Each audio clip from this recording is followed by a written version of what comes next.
Hello नमस्कार दोस्तों। जैसा कि हम लोग ऑब्जेक्ट ओरिएंटेड सिस्टम डिज़ाइन का थर्ड यूनिट हम लोग पढ़ रहे थे।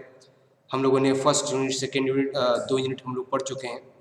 और सब्जेक्ट को अगर हम देखें तो हमें एक चीज़ तो समझ में आ गई है। अगर आप लोगों ने मेरे पहली और दूसरी यूनिट के वीडियो लेक्चर्स को अगर देखा है आप लोगों ने, तो आपको कुछ चीज़ें तो समझ में आ ही गई होंगी। जैसे कि अगर हम सबसे पहले चीज़ की बात करें तो अब बात करें कि उप्स के कॉन्सेप्ट्स क्या-क्या होते हैं, ठीक है ना? कि कौन-कौन से बेसिक कॉन्सेप्ट्स उप्स में यूज़ होते हैं, जिनका यूज़ करके हम सॉफ्ट किसी भी सिस्टम को डेवलप करते हैं। अगर दोस्तों हम उप्स की बात करें, तो ऑब्जेक्ट ओरिएंटेड प्रोग्रामिंग सिस्टम इसका नाम है। और चूँकि बेस्ड है ऑब्जेक्ट ओरिएंटेड प्रोग्रामिंग पैराडाइम्स के ऊपर, ठीक है। और हमें जब हमने फर्स्ट यूनिट देखा तो हमें ये भी समझ में आया कि किस तरीके से ऑब्जेक्ट ओरिएंटेड प्रोग्रामिंग जो है वो ऑब्जेक्ट के ऊपर फोकस करती है, यानी कि रियल वर्ल्ड की ऑब्जेक्ट यानी कि रियल वर्ल्ड एंटिटी को हम एज अ ऑब्जेक्ट लेते हैं और उसी के थ्रू हम प्रॉब्लम को सॉल्व करते हैं।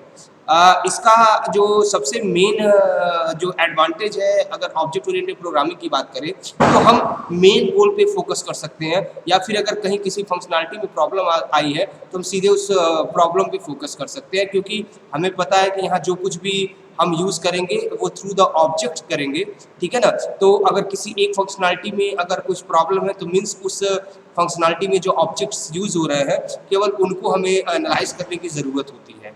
तो जैसे कि हमें इनहेरिटेंस, पॉलीमॉर्फिज्म, इनकैप्सुलेशन, एब्स्ट्रैक्शन, ये सारी चीज़ें हम लोगों ने देखी।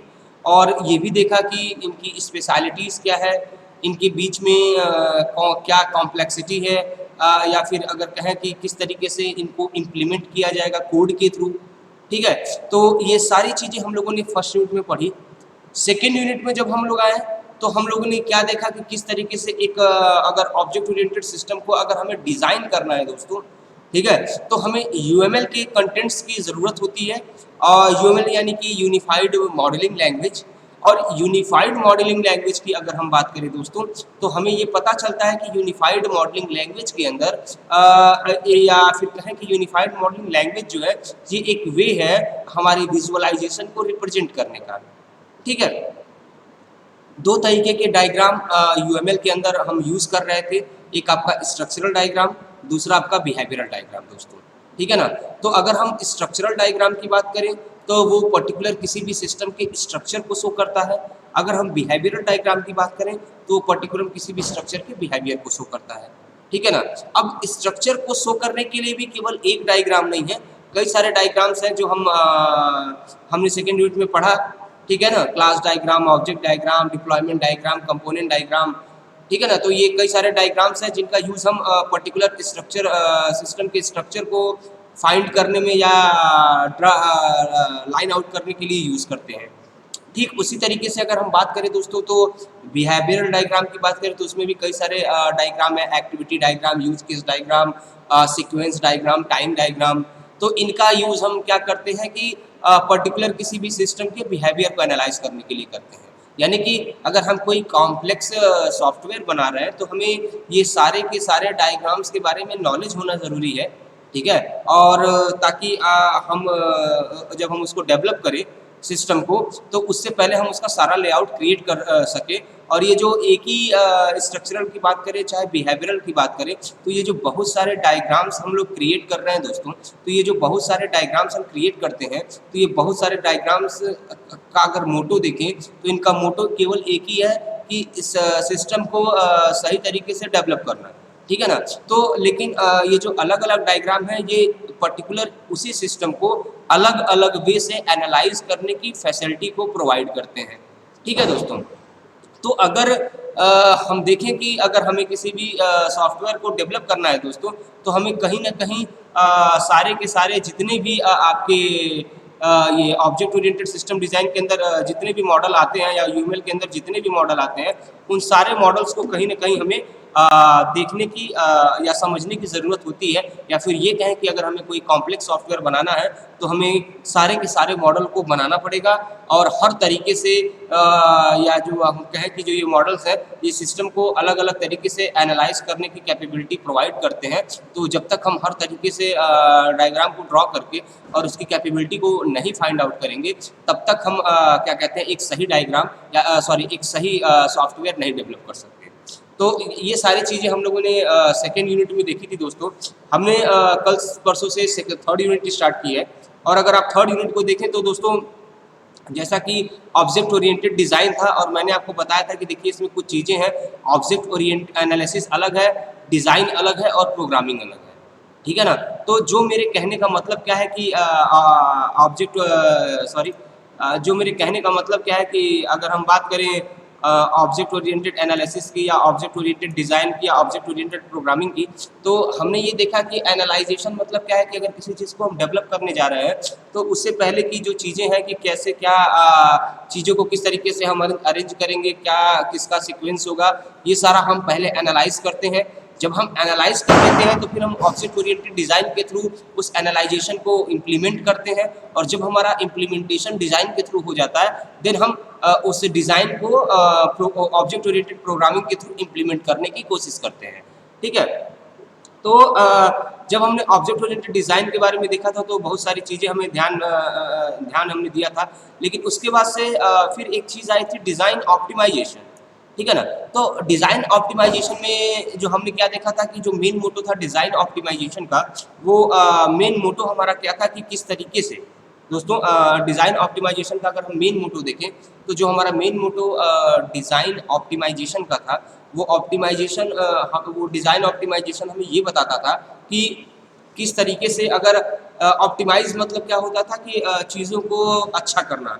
चीज़ों को अच्छा करने का मतलब क्या है कि डिज़ाइन को इतना अनुकूल बनाना कि आसानी से उसको डेवलप किया जा सके, या उस जो डिज़ाइन के अंदर की जो कॉम्प्लेक्सिटी है उसको रिमूव किया जा सके। यानी दूसरे वर्ड में कहें कि अगर एक बार हम हर तरीके को ध्यान में रखते हुए जब हम डिज़ाइन को बना लेते हैं, ऑब्जेक्ट ओरिएंटेड डिज़ाइन को हम लोग क्रिएट कर लेते हैं, तो जो भी हम क्रिएट करते हैं ऑब्जेक्ट ओरिएंटेड डिज़ाइन, फिर हम उसको भी एनालाइज करते हैं अलग अलग हर व्यू से या अलग अलग तरीके से।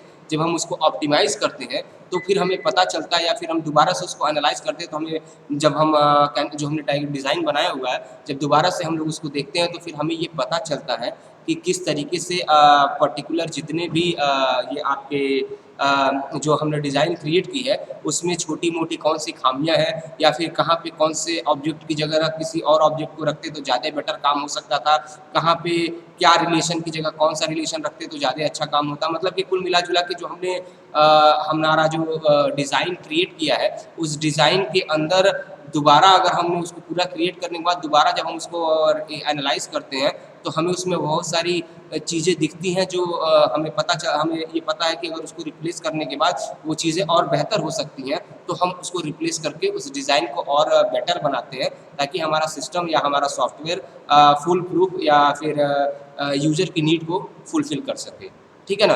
तो आप देख सकते हैं कि किसी भी कॉम्प्लेक्स सॉफ्टवेयर को जब हम बना रहे हैं तो हमें बहुत सारी चीज़ों के बारे में ध्यान देना पड़ रहा है। यानी कि पहले तो डिज़ाइनिंग के लिए अलग अलग मॉडल्स को चूज़ करना, ठीक है ना। नंबर ऑफ़ मॉडल्स बहुत सारे हैं, लेकिन पर्टिकुलर हमारा कौन सा मॉडल उस वहाँ पे हमारे डिज़ाइन पे फिट बैठेगा इसको एनालाइज़ करना, ठीक है ना। ये सारी चीज़ें क्या कहते हैं डिज़ाइन ऑप्टिमाइजेशन के अंदर आती है, ठीक है। क्योंकि एक चीज़ जान लीजिए दोस्तों, जब तक आप एक करेक्ट डिज़ाइन इम्प्लीमेंट नहीं प्रोड्यूस नहीं करते हैं तब तक आपका इम्प्लीमेंटेशन सॉफ्टवेयर का सही नहीं होगा, ठीक है।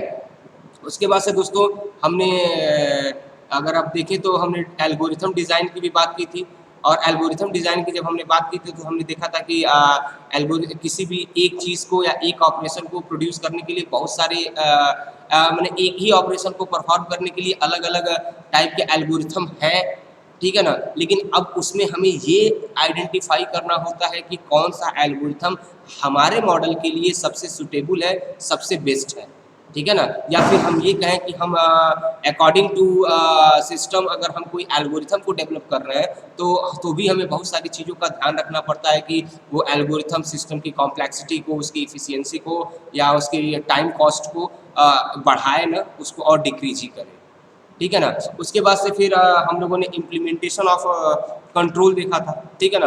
तो जब हम लोगों ने इम्प्लीमेंटेशन ऑफ कंट्रोल देखा था तो हमने देखा था कि किस तरीके से पर्टिकुलर अगर हम अगर डिज़ाइन को भी अगर हम क्रिएट कर लेते हैं, हमारा जो फाइनल डिज़ाइन है, लेआउट है, अगर एक बार क्रिएट हो जाता है तो उसके बाद से इम्प्लीमेंटेशन, उसको इम्प्लीमेंट करने के लिए भी कुछ रूल एंड रेगुलेशन होते हैं और हम उसी रूल एंड रेगुलेशन को फॉलो करते हुए इम्प्लीमेंटेशन को परफॉर्म करते हैं कि अपने डिज़ाइन को इम्प्लीमेंट करते हैं। ठीक है ना। अगर हम उस रूल एंड रेगुलेशन को फॉलो करते हुए अगर डिज़ाइन को इम्प्लीमेंट करते हैं तो कहीं ना कहीं हमारी जो ये प्रॉब्लम्स हैं, बहुत सारी जो प्रॉब्लम्स हैं वो प्रॉब्लम्स दूर हो जाती हैं। मतलब अगर दूसरे शब्दों में कहें कि केवल डिज़ाइन बना देना ही, लेआउट क्रिएट कर देना ही करने से ही हमारा सिस्टम क्रिएट नहीं हो जाता है। हमारे लिए सबसे बड़ी चुनौती ये भी होती है कि जो हमने डिज़ाइन क्रिएट किया है उसको सही तरीके से हम सिस्टम के अंदर मतलब इम्प्लीमेंट भी कर सकें।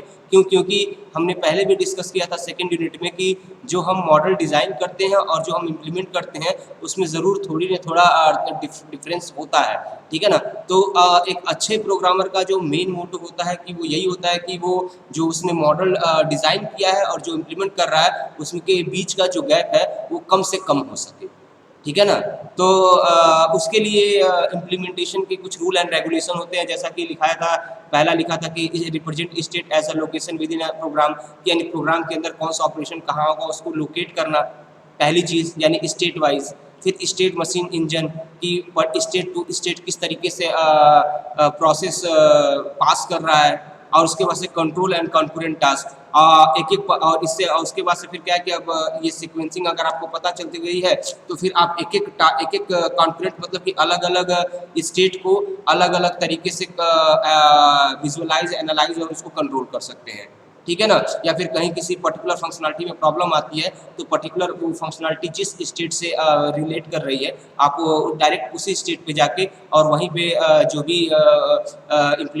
भी एडिशनल इम्प्लीमेंटेशन करें ताकि वो प्रॉब्लम वहाँ से रिमूव हो जाए, तो वो सारी चीज़ें करते हैं। तो आप देख सकते हैं कि जो मेन जो हमारा पर्पज है एक सॉफ्टवेयर डेवलप करने का, वहाँ पे ऑब्जेक्ट ओरिएंटेड पैराडाइम्स कितनी ज़्यादा बेनिफिशियल है। बिकॉज ऑफ क्यों? क्योंकि हम यहाँ पे हर फंक्शन को अलग अलग स्टेट के रूप में डिवाइड कर देते हैं और जहाँ पे भी जिस भी फंक्शन में प्रॉब्लम आती है तो डायरेक्ट हम उसी स्टेट पे जाके काम करते हैं, जिससे कि बाकी का जो हमारा कोड होता है उसको टच करने की हमें ज़रूरत नहीं होती है।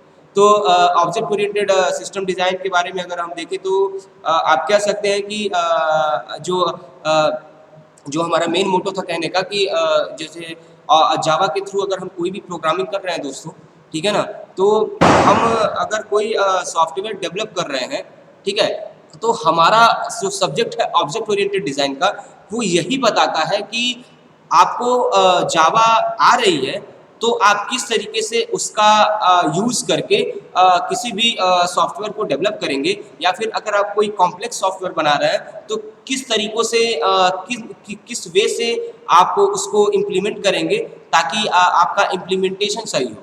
ठीक है ना दोस्त। अगर ये इम्प्लीमेंटेशन की बात करें या ये जो मॉडल्स की बात करें तो इसे भी किसी सॉफ्टवेयर डेवलपर ने ही डेवलप किया है, क्योंकि ये मॉडल जो है ये कहीं ना कहीं आपके सॉफ्टवेयर को डेवलप करने के लिए काफ़ी हेल्पफुल होता है। और अगर आप दूसरे वर्ड में कहें कि अगर आपने इस मॉडल का यूज़ नहीं किया है तो आप कहीं ना कहीं सही तरीके से सॉफ्टवेयर को डेवलप नहीं कर पाएंगे। ठीक है। उसके बाद दोस्तों जो आज का हमारा टॉपिक था एडजस्टमेंट ऑफ इनहेरिटेंस। ठीक है ना।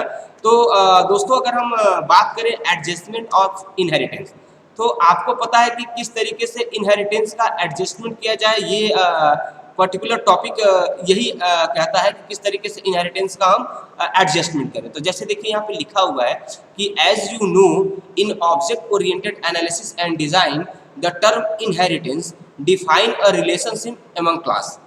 ठीक है ना। यानी हाँ हमें पता है कि जो ऑब्जेक्ट ओरिएंटेड पैराडाइम्स के अंदर जो इनहेरिटेंस का कॉन्सेप्ट है वो क्लासेस के बीच में रिलेशनशिप को डिफाइन करता है।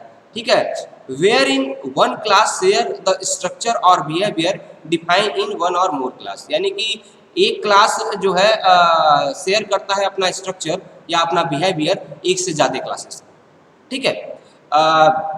And as object design processes the definition of class and operations can often be adjust to increase the amount of inheritance, ठीक है ना, कि जो क्लास और उसके ऑपरेशन का एडजस्टमेंट है उसको इस हिसाब से करना है कि वो इनहेरिटेंस की कैपेबिलिटी को बढ़ा सके, ठीक है, कि अधिक से अधिक लोग उस पर्टिकुलर क्लास की प्रॉपर्टी को इनहेरिट कर सके, ठीक है ना। तो ये सब चीज़ें हमें ध्यान में रखते हुए इनहेरिटेंस को मतलब ध्यान में रखते हुए चीज़ों को डिज़ाइन करना चाहिए, और इसी चीज़ को हम कहते हैं एडजस्टमेंट ऑफ इनहेरिटेंस, ठीक है ना, कि इनहेरिटेंस को किस तरीके से एडजस्ट किया जाए। और इनहेरिटेंस को एडजस्ट करना है तो हमें ये पता है कि इनहेरिटेंस का मतलब क्या होता है कि जब सब class child class parent class से की प्रॉपर्टी को इनहेरिट करता है, यानी कि ग्रहण करता है, ठीक है ना। तो अब जो ये अब हमें ये सोचना है कि हम क्लास को किस तरीके से डिज़ाइन करें, कि सुपर क्लास को किस तरीके से डिज़ाइन करें कि नंबर ऑफ मेनी क्लासेस आसानी से पर्टिकुलर क्लास की प्रॉपर्टी को इनहेरिट कर सकें, ठीक है दोस्तों। जैसा कि देखिए कुछ वे लिखे हुए हैं कि किस तरीके से किया जा सकता है। तो सबसे पहला लिखा है rearrange and adjust classes and operation to increase inheritance, यानी कि जब आप सिस्टम को डिज़ाइन कर लेते हैं और अगर आपको दिखता है कि इनहेरिटेंस कोई पर्टिकुलर क्लास सही से मैंने सही तरीके से मतलब कि कई सारे क्लास एक साथ पर्टिकुलर सुपर क्लास की प्रॉपर्टी को अगर इनहेरिट नहीं कर पा रहे हैं, ठीक है ना, तो उस केस में हमें ये देखना होता है कि हम इस तरीके से एडजस्ट करें क्लास और उसके ऑपरेशन को, ठीक है ना, किसके सुपर क्लास के ऑपरेशंस को और उसके क्लास को इस तरीके से एडजस्ट करें कि ज़्यादा से ज़्यादा सब क्लासेस पर्टिकुलर सुपर क्लास की प्रॉपर्टी को इनहेरिट कर सकें। उसके बाद से दोस्तों दूसरी जो हमारे पॉइंट आता है abstract common behaviour out of group of class, ठीक है ना, यानी कि जो कॉमन बिहेवियर वाले चीज़ें हैं उनको एक ग्रुप बना के रखना, ठीक है ना। समझ में आ रहा है कि नहीं आ रहा? Abstract common behaviour out of groups of classes, ठीक है। The delegation to share behaviour when inheritance is semantically invited, ठीक है ना, यानी कि एक ग्रुप को बिहेवियर शेयर करना जैसा उसकी ज़रूरत हो। आइए इन टॉपिक को अगर हमें और ध्यान से समझना है तो हम आगे चलते हैं। जैसे लिखा हुआ है यहाँ पे रीअरेंज क्लासेस एंड ऑपरेशन, ठीक है ना। तो जैसा कि इसमें पहला पॉइंट लिखा हुआ है रीअरेंज क्लासेस एंड ऑपरेशन में आप देख सकते हैं, सॉरी एक सेकेंड,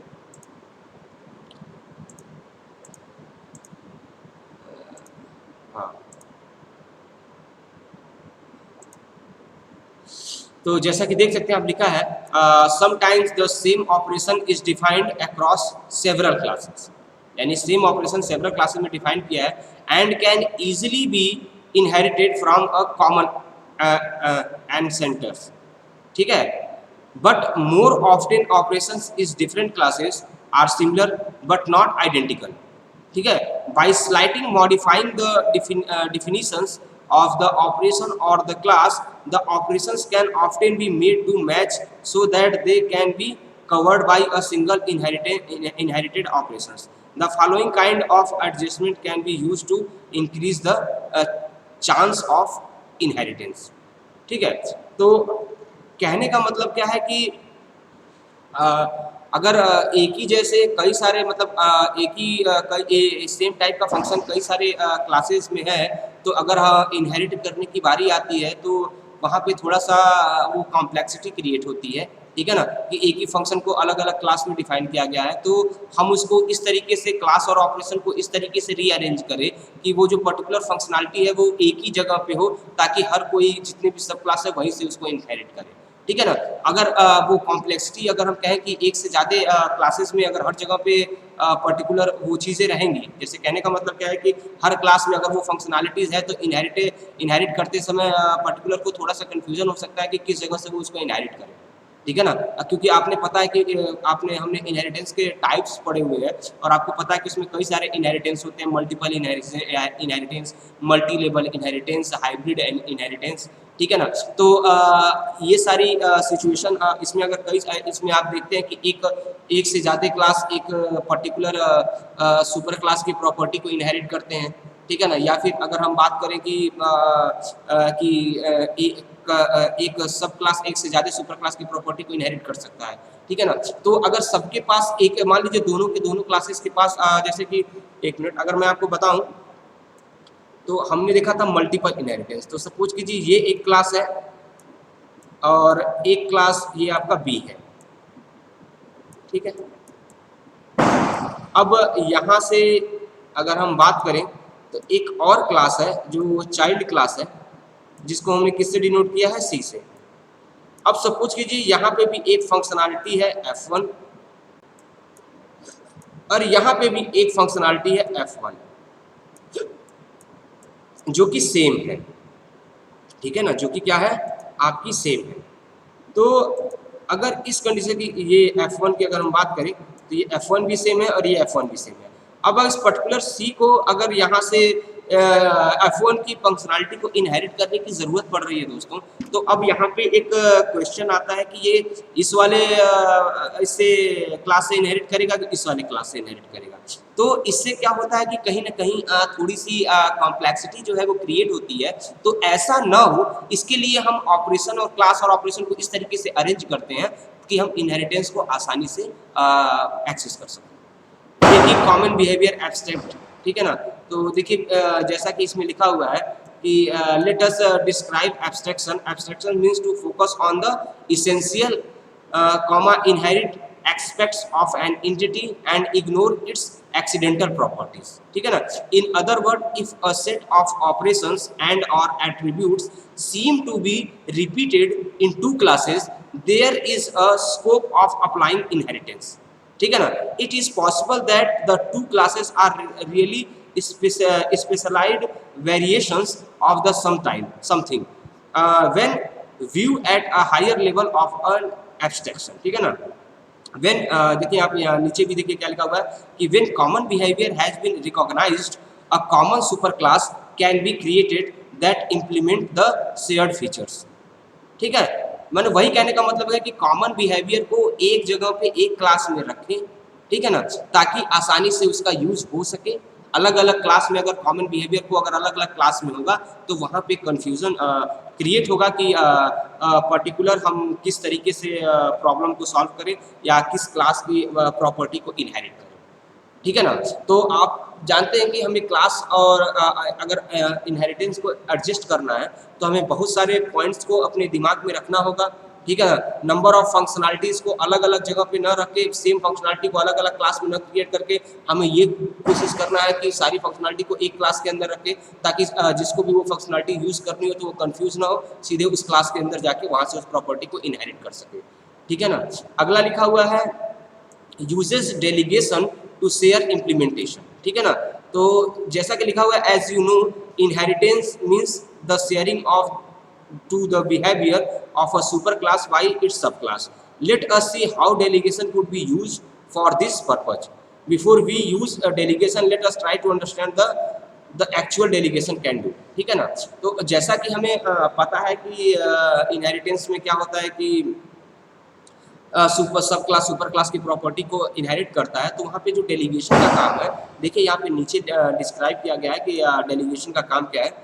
आइए हम पढ़ते हैं और आपको समझाते हैं कि the term delegation consist of catching an operation of an object, ठीक है ना। यानी इसका मेन पर्पज क्या है कि ऑब्जेक्ट की डेलीगेशन जो है एक ग्रुप है, ठीक है ना, जो कि ऑब्जेक्ट की प्रॉपर्टी को कैच करता है and sending its to another object that is part और related to the first object, ठीक है ना। यानी कि डेलीगेशन का काम क्या है, हमें पता है कि कई सारे टास्क जैसे कि अगर हम बात करें यहाँ पे कि कई सारे ऑब्जेक्ट हैं, सपोज कीजिए, ठीक है ना, यहाँ पे कई सारे ऑब्जेक्ट हैं, ठीक है ना। तो डेलीगेशन का काम क्या है, और हमें पता है कि सब क्लास सुपर क्लास की प्रॉपर्टी को इनहेरिट करता है।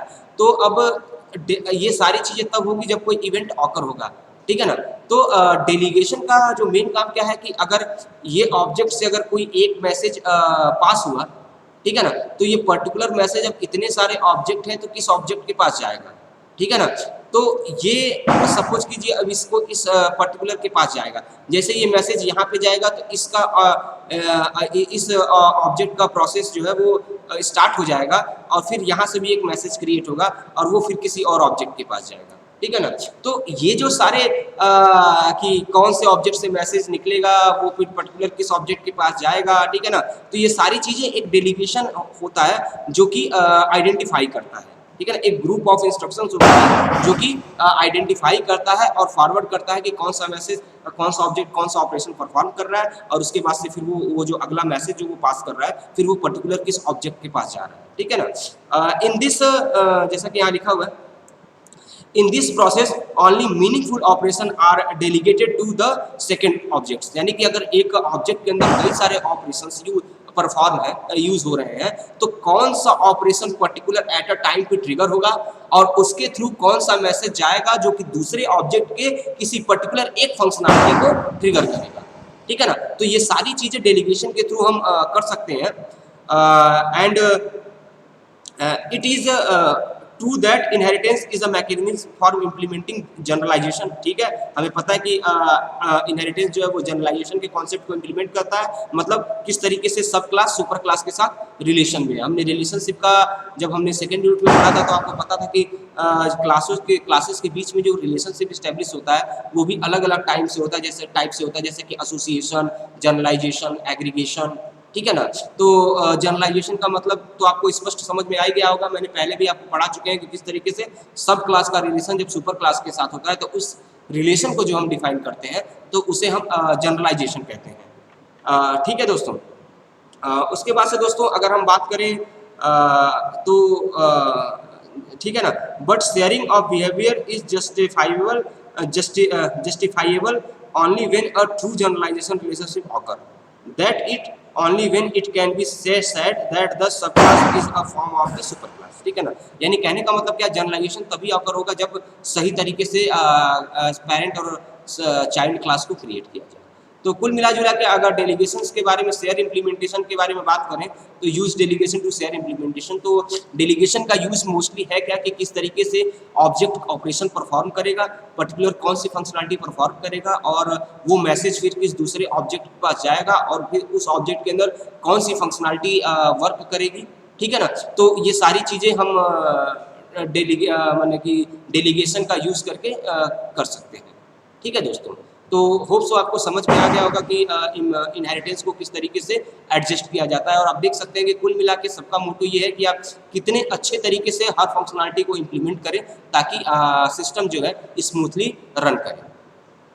उसके बाद दोस्तों एक अगला पॉइंट है हमारा ऑब्जेक्ट रिप्रेजेंटेशन, ठीक है ना। तो ये भी एक अपने आप में एक इम्पॉर्टेंट कॉन्सेप्ट है, जैसा कि देखिए यहाँ लिखा हुआ है कि implementing object is mostly straightforward, but the designer must choose when to use primitive type in representing objects and when to combine groups of related objects, ठीक है ना। तो classes can be defined in terms of classes, but eventually everything must be implemented in terms of built-in primitive data type such as integer, string and enumerated types. For example, consider the implementation of a society number, ये सारी चीज़ें, ठीक है। तो आप अगर हम इस पूरे ऑब्जेक्ट रिप्रेजेंटेशन की थ्योरी को देखते हैं तो हमें ये समझ में आता है कि ऑब्जेक्ट को अगर हमें रिप्रेजेंट करना है किसी भी सिस्टम के अंदर तो वो हमें अपने हिसाब से चूज करना पड़ता है। अगर हम विजुअलाइज भी कर रहे हैं तो हमें ये पहले आइडेंटिफाई करना होता है कि नंबर ऑफ कितने ऑब्जेक्ट यूज होंगे और किस ऑब्जेक्ट को कहाँ पे प्रोग्राम के अंदर इम्प्लीमेंट किया जाएगा, ठीक है ना।